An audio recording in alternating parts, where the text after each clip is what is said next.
आंदोलनरत है। मैं जंतर मंतर पे खड़ा हूँ। मेरा सपना था कि आप लोग एक दिन सत्ता में आओ, आप लोग आ गए, लेकिन इसके लिए तो हमने सपना नहीं देखा था। इसके लिए तो हमने अनगिनत झूठा मुकदमे सहन नहीं किए, इसलिए हमने अपनी बर्बादी नहीं सहन की। हम भी पाकिस्तान से आए थे देश विभाजन के समय। मेरे पूर्वजों को 5 किले ज़मीन मिली थी गुड़गांव में, उन्होंने नहीं ली, उनके सारे भाई गदर में मारे गए थे। मैं नहीं चाहता कि और किसी घर में ऐसा गदर हो। प्लीज़ आप मेरी भावना समझिए नरेंद्र भाई, आपने कोई बलिदान नहीं दिया देश के लिए, आपके घर से कोई मरा नहीं है। जिनके घरों में लाशें बिछती है ना, वो उस दर्द को जानते हैं। तो इस दर्द को समझिए नरेंद्र बाबू, इसमें आपका, मेरा, समाज का, देश का, मानवता का हित निहित है। आप भूल गए अपने धर्म को। राजनीति में शुचिता लाने के लिए मैं यहाँ खड़ा हूँ। मेरे को फेसबुक पे लोग बहुत गालियाँ देते हैं, सारे साधु लोग मेरे से बहुत लड़ रहे हैं कि तुम देश के गद्दार हो गए हो, मुसलमानों के साथ खड़े हो। मैं आपसे पूछना चाहता हूँ, आप कौन जाति के हो नरेंद्र भाई? अगर मैं ये कहूँ हिंदू मुस्लिम सिख ईसाई समझो अपनी शान को, मजहब की दीवारों में मत बांटो हिंदुस्तान को, तो मैं ठीक कर रहा हूँ? मैं देश को बांट रहा हूँ।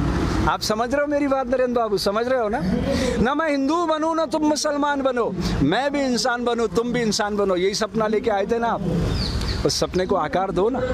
अभी कुछ नहीं बिगड़ा, 2024 में चुनाव है, 48 घंटे में रोज नाम तो बंद हो जाता है। पुलिस आपकी है, ये सारा देश आपका, सारा देश आपसे प्यार करता है। क्यों नफरत के बीज बो रहे हो आप?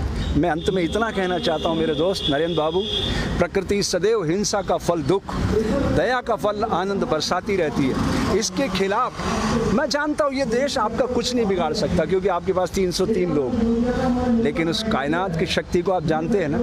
आपको तो अच्छे से पता है अटल जी की मौत कैसे हुई। बोल दूँ मीडिया पर, लाल टपकती रही, अंत में 2 दिनों तक आपने एम्स में छुपाए रखा उनकी मौत को, मालूम है ना? ऐसी मौत मरना चाहते हो क्या आप? अरे अच्छे इंसान बन के मरना, दुनिया रोए, हंसते हंसते जाइएगा। कबीरा जब हम पैदा हुए जग हंसे हम रोए, ऐसी करनी कर चलो हम हंसे जग रोए। ऐसे मरोगे लाल टपकाते टपकाते, आपको अच्छा नहीं लगेगा। ये राम मंदिर का सपने की स्क्रिप्ट किसने लिखी थी? अटल जी ने। उसके निदेशक कौन थे? आडवाणी जी। और आप उसके मार्केटिंग हेड थे, याद है ना? उसी रथ पे खड़े होकर चिल्लाते थे आप। मुझे तो एक एक दृश्य याद है। मुझे वो भी याद है 25 जून 1975 की रात, दरमियानी रात, जब कलेक्टर ने मुझे बुलाया था और आप आदिपुर भाग गए थे। मुझे एक एक दृश्य याद है नरेंद्र बाबू, मैं भूला नहीं हूँ।